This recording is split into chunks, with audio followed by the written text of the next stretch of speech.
Hey, what's up, guys? It's Bakes here, and thank you for joining me for this episode of my random horror reviews. Today's movie is one from the year 1989. It's a film released by Troma, and it is titled Redneck Zombies. I guess most of you would probably know Troma and the types of movies that they put out and make and whatever. But I guess for those who don't know and sort of want an expectation, majority of the films that they have their hands on are lower budgeted and most of the time not taking themselves too seriously. So sort of have those expectations going into a movie like this one because Redneck Zombies very much fits that mold. But I haven't done much speaking about Troma on my channel before. I'm not gonna lie, I'm not the biggest Troma fan. With that being said, I also haven't seen a whole ton of their stuff. I've seen a good handful and whatever. And I'm not gonna lie, for me personally, it's probably more miss than hit. I can appreciate what they do with their movies and the amount of fun and passion and light-heartedness and everything that goes into making these movies. I just feel like personally there's more misses than hits for me, and it all comes down to personal taste at the end of the day. There are a few that I do really like, and I can come back to more than others. But like I said, overall Troma isn't really my thing. But I'm excited to get into this one today.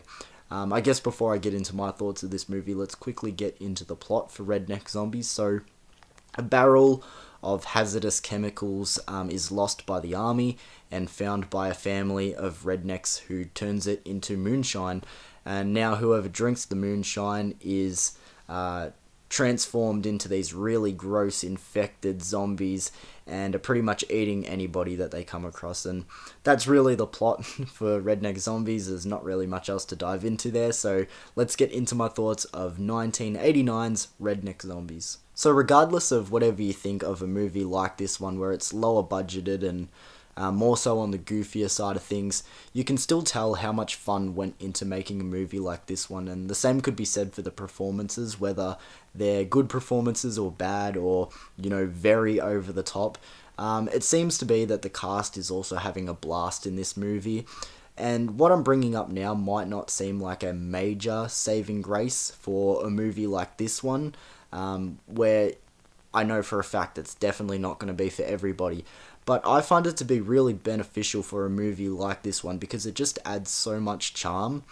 And you can tell that there's actors and actresses in this movie that are just riffing or purposely playing it way over the top. But you have to sort of just take it in its stride and take it for what it is. It's just that type of movie.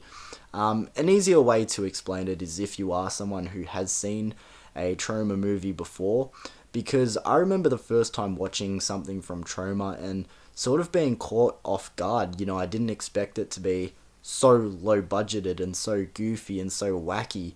And I'm not saying that once you are aware or, become used to these types of movies that they're all just going to click for you, because like I said earlier, Troma to me is still probably more miss than hit. But I can appreciate the fun and I can appreciate the charm that goes into these types of movies. As I said, if you're looking for deep substance or whatever, or, you're looking for a real highbrow movie, you're not going to get it from this one, but you can sort of take it for what it is and just turn your brain off and you can go, okay, the people that put so much time and energy into this movie, they were clearly having fun, the cast is having a good time, and what I'm sort of saying is, just take this for the ride that it is. Don't have too high of expectations, because as I said, this is one where you'll set a bar and it probably will be still below that bar, but have fun with where the bar is at, if that makes sense at all. So the first major thing I want to highlight with this movie is the zombies, because I actually think they're really cool looking and I really like their designs and just their presence in the movie as well. Obviously don't expect, zombies looking as good as like Romero's Dead franchise or Fulci's Zombie, but they're still fun and actually really nasty looking, which I'll get into. Like, some of the makeup and whatever, to be fair, is inconsistent and spotty, but I'm not going to fault it just because of what type of movie it is. But regardless, something about the rough, lumpy grossness of their designs still really gets me. But aside from the makeup, the gore effects are also really fucking good. Good enough to hold up against any other zombie movie, regardless of their budget. Like, the effects are like really nasty, gross, really fucking solid. But like I said, the zombies' designs and the gore is just really nasty and gross, and almost at points like makes my stomach turn and like gag worthy. Like, the effects and the gore and nastiness in this one really holds up, and it's something I wanted to highlight in particular because normally when I'm watching zombie movies or cannibal movies where, you know, you've got organs coming out and people being eaten or whatever, it doesn't really get to me in a physical way. But rewatching this movie, man, it was kind of making my stomach turn. Like, the effects and the gore and everything like that is just really nasty in this movie, and I want to tip my hat to that because I really enjoyed that. So continuing with something I brought up a little bit earlier, from what I've seen of trauma movies, and like I said, I haven't seen all of them, I'm far from seeing all of them, but I have seen a nice handful of them. It is very rare for a trauma movie to play out with a more serious tone, so the comedy and over-the-top campy nature will catch you straight away with this movie. However, to me, this movie isn't that funny. There were moments that did make me chuckle or smile, but I think the thing is, it's just not my type of humour, which is fine. With that being said, there was nothing that was, horrendously unfunny or was making me groan or whatever. Some of the jokes were okay, like just off the top of my head. The part where they find the chemical waste barrel and the whole reason that the rednecks bring it back to their camp, they don't really care about what's inside, they just need a new barrel. I thought that was pretty funny. Instead of the ice cream man, they hear the bell ring and the rednecks run out to the tobacco man. I thought that was pretty funny. A lot of the humour comes from redneck stereotypes. There's these three brothers that are all rednecks, and they sort of have this Three Stooges slapstick comedy going at times. They also have a few fourth wall breaks throughout the movie, if I remember correctly. Like I said, there's nothing, that is unoffensively unfunny or whatever.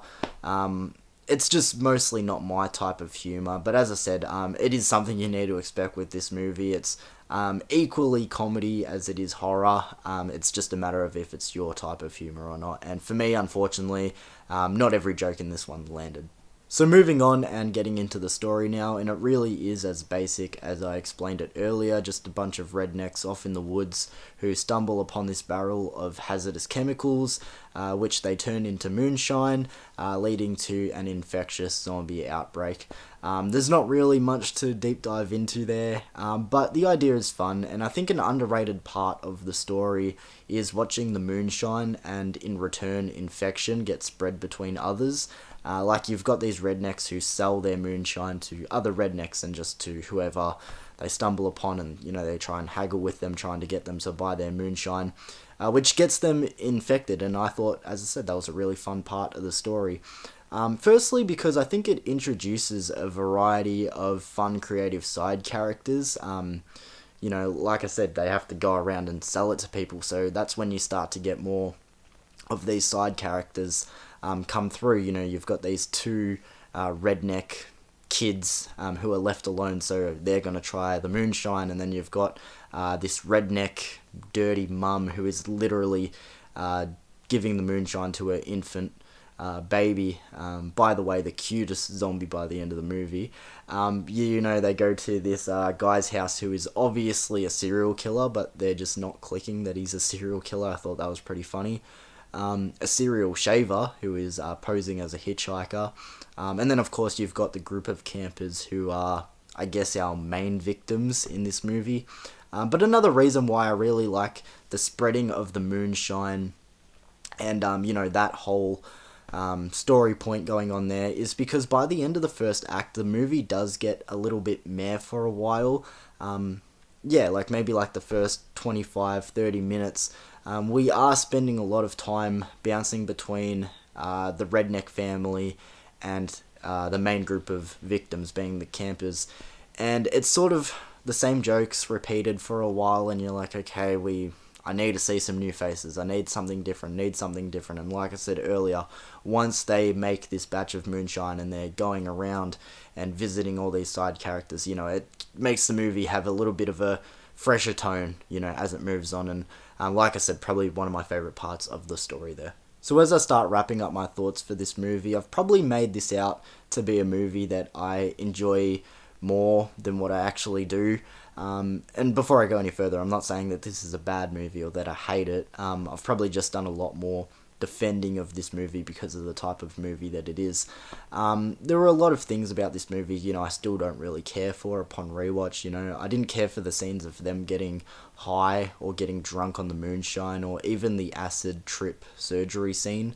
They either felt like way too long for a gimmick, like they're just trying to show off that they're getting high or drunk, and the scenes go way too long and we're like, okay, we fucking get it, move on. Or even just seemed to be there to like show off the effects that they could do with the camera. Like there's a lot of like zooming in and out and effects shown over the screen. It's like whatever. And I probably am again just not getting with the humor as well, because I felt like they probably thought those scenes were really funny as well, but it's just like, okay, we get it, they're drunk or high, or doing surgery while on acid. Like, it just wasn't doing it for me in the humor department either. Like I said before, once we're hanging around the Rednecks for a while, and while we're waiting for something to happen with this barrel of chemicals, it does feel a little slow. Like I said, it does pick up once they do make the moonshine and start handing it out, which in turn spreads this zombie infection. That's when the story starts picking up pace again. But just that little patch of time where we've just been hanging out with the Rednecks for a while, and it's just like, okay, let's get it going. That part does drag for me a little bit. But the main thing is, at least this movie is fun, and with all the fun elements that are there, it also adds in a lot of charm. And this is something that I've always said on my channel: a movie can be bad, but as long as it's entertaining. An entertaining movie is like all you really want at the end of the day. And when I say bad, this movie isn't bad in like, I enjoy the story, I enjoy what they're going for here. Just for majority of people, a lot of people would look at this movie at face value and be like, oh, low budget, bad, or, bad performances, bad. You can make a really good movie on a low budget and everything. I think a budget, isn't something you should crucify a movie for, but I am making you aware it is a lower budgeted movie, and have those expectations or whatever. And like I said, this movie is entertaining for the most part, fun with the variety of characters that we eventually get, really good, gross, nasty effects and gore with the zombies and with their makeup and whatever. I thought that was really cool. And it has the typical stuff that you should probably expect with a movie like this one. Like I just read in my notes here, there is a scene where you see the boom mic at the top of the screen, and there's no audio in that scene. So it's like, how ironic that the fucking boom mic is shown when it's literally catching no fucking audio. But I'll leave it there. Redneck Zombies, like I said, if you're familiar with Troma and you have your head around what to expect, it is something that you can have a more enjoyable time with if, you were going in not knowing what to expect for the first time. But I'm going to give Redneck Zombies, like I said, I probably made it out like I enjoy this movie more than I actually do. It was probably a lot more just defending the movie and, its nature and whatever. But I'll give Redneck Zombies from 1989 a 4 out of 10. And that's not a bad rating or whatever. Like I said, I don't hate this movie. It's one that, I don't mind coming back to sometime in the future or whatever. As I said, with Troma, it's just one of those companies where it is just comes down to taste and what you personally like. And as I said, majority of them are more misses than hits. But if you've seen Redneck Zombies, let me know your thoughts of it in the comments below.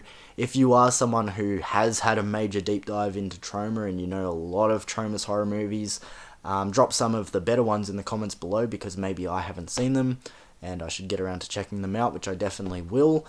Because as I said, even though it's not really my thing, I can appreciate what they're doing, and there still are some Troma movies I really like. So, it's not a company that I'm scared off for life. I still like checking out a lot of their stuff. So thank you for joining me for this review, guys. I appreciate it as always, and I'll see you for another video soon. Peace.